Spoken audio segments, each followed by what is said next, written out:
Hello, പൊന്മാൻ എന്ന ചിത്രത്തിൻ്റെ first day Kerala box office collection റിപ്പോർട്ടാണ് ഇന്നൊരു വീഡിയോ ഭാഗത്ത്. വീഡിയോയിൽ മുൻപ് വീഡിയോ ലൈക്ക് ചെയ്യുക, ചാനൽ സബ്സ്ക്രൈബ് ചെയ്യുക. ജനുവരി മാസം ഇനി അങ്ങോട്ട് ധാരാളം ചിത്രങ്ങൾ OTT റിലീസ് ചെയ്യും. നമ്മുടെ ചാനൽ ഭാഗം പരിശോധിച്ചാൽ നിങ്ങൾക്ക് ആ വീഡിയോയ്ക്ക് കാണാൻ വേണ്ടി സാധിക്കുന്നതായിരിക്കും. ബേസിൽ ജോസഫ്, ലിജുമോൾ ജോസ് എന്നൊക്കെ പ്രധാന കഥാപാത്രങ്ങളായി ഇന്നലെ റിലീസിനെത്തിയ ചിത്രമായിരുന്നു പൊന്മാൻ. ചിത്രത്തിന് ആദ്യ ദിവസം തന്നെ മികച്ചൊരു പോസിറ്റീവ് റെസ്പോൺസ് ആയിരുന്നു നേടിയെടുക്കാൻ വേണ്ടി സാധിച്ചു. അതുകൊണ്ട് തന്നെ എല്ലാ സിനിമാ പ്രേമികളും ഒരേപോലെ ചിത്രത്തിൻ്റെ ഓരോ ദിവസത്തെ ഓരോ കളക്ഷൻ റിപ്പോർട്ടും അറിയാൻ വേണ്ടി ഏറെ ആകാംക്ഷയോടെയായിരുന്നു കാത്തിരിക്കുന്നുണ്ടായിരുന്നത്. ഫൈനലി ചിത്രത്തിൻ്റെ first day Kerala box office collection റിപ്പോർട്ടൊക്കെ ലഭിച്ചിട്ടുണ്ട്. ചിത്രത്തിന് ആദ്യ ദിവസം അത്യാവശ്യം മികച്ചൊരു ബുക്കിംഗ് ആയിരുന്നു കേരളത്തിൽ നടന്നത്.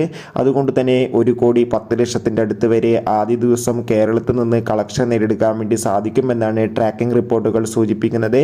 എന്തായാലും കാത്തിരിക്കാൻ നമുക്ക് പൊന്മാൻ എന്ന ചിത്രത്തിൻ്റെ കൂടുതൽ ബോക്സ് ഓഫീസ് കളക്ഷൻ റിപ്പോർട്ടിനായി അടുത്തൊരു വീഡിയോയിൽ കാണും വരെ.